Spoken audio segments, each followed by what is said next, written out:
Sur le plateau du Talk, à l'occasion de cette grande journée du numérique, nous sommes avec Romain Bourvin. Bonjour. Bonjour. Cofondateur de Conjecto, vous accompagnez les entreprises et administrations dans leurs usages innovants des données. C'est de ça qu'on va parler, ces professions du chiffre et du droit face aux enjeux de l'intelligence artificielle. Notamment, on va parler valeurs, outils et stratégies en moins de 5 minutes si vous le voulez bien. Déjà, se poser la question des valeurs. Vous dites, la première question, c'est qu'est-ce que j'attends de l'intelligence artificielle ? Oui, alors la première question qu'il faut se poser, c'est déjà de savoir si on a des attentes saines sur le sujet. C'est-à-dire ? Eh bien, c'est-à-dire que souvent, l'IA, c'est un objet culturel, ça suscite plein de fantasmes. Ces fantasmes-là, ils peuvent nous conduire à avoir, on va dire, une vision un petit peu surévaluée de l'IA. C'est pas une baguette magique, on n'est pas dans Harry Potter. Et l'IA ne va pas vous aider à faire x2 en nombre de clients du jour au lendemain. Ça, c'est un résultat et non un moyen. Et c'est le résultat d'une stratégie qui est bien définie avec des attentes qui sont saines. Donc se demander aussi en quoi c'est bon pour mon entreprise finalement. Tout à fait, tout à fait. Et pour ça, bah, il n'y a pas d'autre solution que de se former.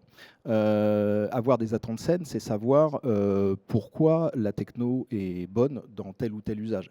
L'idée, c'est qu'il y a plusieurs niveaux de compréhension d'un sujet technologique. Le premier niveau, c'est savoir reconnaître ce qui est à l'œuvre. Si je ne sais pas que les réseaux sociaux me proposent des contenus en fonction du fait qu'ils recherchent à me faire maximiser le temps qui est passé sur leur plateforme, je ne peux pas me protéger des bulles informationnelles. Donc, premier stade, savoir ce qui est à l'œuvre. Et puis ensuite, en tant que chef d'entreprise, savoir où mettre en œuvre. Mais il faut franchir les marches une après une. Et vous dites aussi qu'il faut se poser la question de combien ça peut me faire gagner cette Ouais, intelligence artificielle. combien ça gagne. Ce qu'on voit surtout, c'est que les notions de ROI, elles sont retour sur investissement pour parler français. Elles ne sont pas forcément indépassables. On a des informations. On sait que globalement, dans les secteurs de la relation client, on peut espérer des économies, des gains de temps de l'ordre de 30%.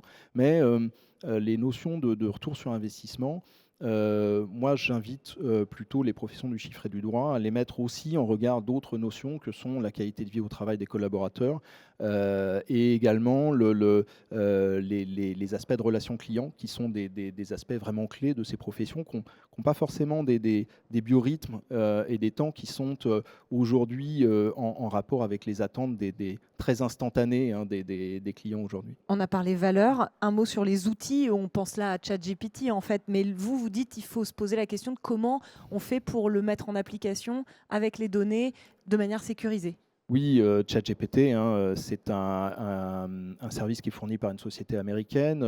Si on ouvre ChatGPT et qu'on commence à pousser des contenus un petit peu confidentiels à l'intérieur, eh bien, on n'est pas forcément dans les clous. Donc déjà, c'est déjà se poser la question de comment j'utilise l'outil et puis ensuite comment je le connecte en toute sécurité, en toute confiance à l'écosystème de mes données de bureautique. C'est ce que fait par exemple Microsoft Copilot, mais aussi plus tard de mes données de mes systèmes d'information, que ce soit de paie ou de comptabilité. Ça, c'est un vrai sujet, d'organiser ça.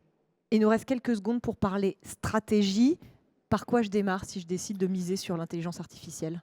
Eh bien, on se forme déjà en tant que dirigeant parce que c'est difficile d'aller porter un sujet dans son cabinet qu'on ne maîtriserait pas déjà soi-même. Et on rejoue la musique, tout simplement. Je passe une semaine à noter ce que j'ai fait à la main, comme d'habitude. Et puis peut-être le week-end, je prends 1 heure ou 2 pour essayer de rejouer la musique avec une IA afin de pouvoir commencer à me sensibiliser sur ce pourquoi elle est bonne et ce pourquoi je n'aurai pas dans le futur grand-chose à en attendre. Merci pour ce point de départ stratégique pour l'utilisation de l'IA pour les professions du chiffre et du droit. Merci à vous, Romain Bourvil. Merci à vous.